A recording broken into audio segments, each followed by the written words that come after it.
ng konti. Yes, but Trajectorily, I am talking about per capita GDP. Yeah, that's possibly, Physically, that's correct, yes. na-overtake na po tayo. Huwag na po sana tayong papayag na ma-overtake pa tayo ng Myanmar, Opo. Cambodia, o kaya Timor-Leste.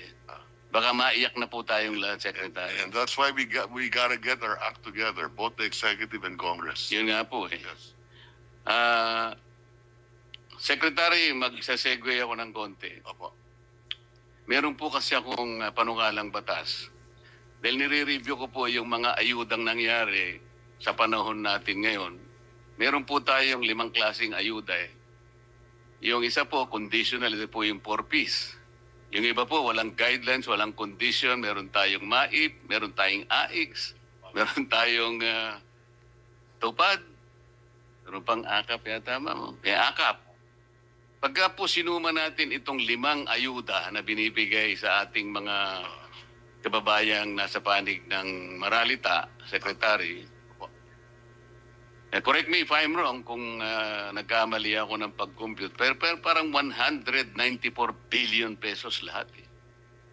Tama po yan. Karamihan yan sa DSWD. Yes, sir. Pag sinama mo pa yung MAIP, TUPAD, yung MAIP sa health yan, yung TUPAD, DOLE, yes, yung AIX, DSWD, and so on and so forth. Correct. 194 billion pesos. Ngunit wala pong record kung ilan po yung nabibigyan.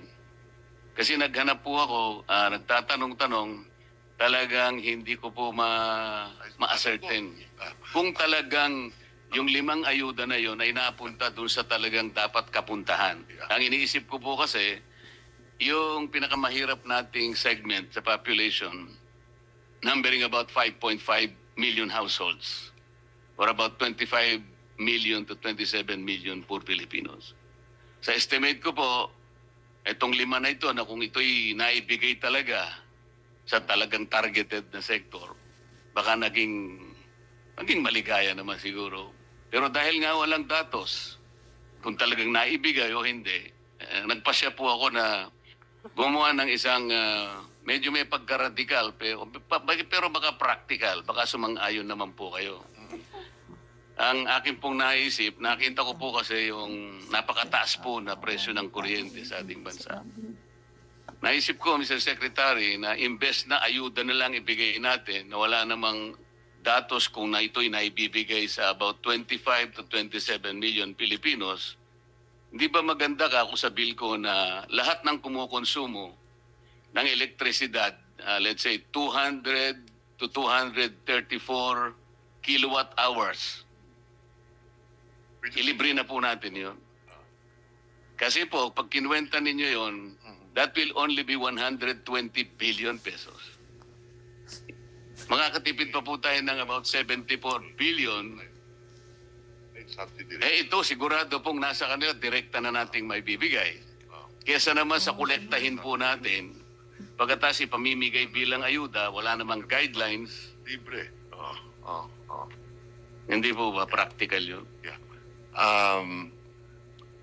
Ang pagkaalam ko, meron pong data ang DSWD kung ilan yung natutulungan ng 4Ps. Yung 4Ps po, walang masyadong problema doon. Correct. Sapagkat conditional po yun. Correct. At yan po merong guidelines. Correct. So, pero pagka yung MAIP na po, yung AIX, yung TUPAD, lalo na po yung AKAP, talaga pong wala rin. Yung pagkaalam ko, may data yan, ang 4Ps. No? Ang pagkaalam ko, kung talagang titignan nila na mabuti, meron din data ang DSWD sa AIX. So, meron pong data sa papel. Pero pag nagtanong po kayo on the ground, sapagkat lalong-lalo na po nung panahon ng eleksyon na po ako'y nagtatanong, talagang sinusuyod ko. Kung minsan po ang audience is about 40,000 to 50,000 people. Talaga pong tatanungin ko, sino po ang nakatanggap? Wala pong sumasagot eh.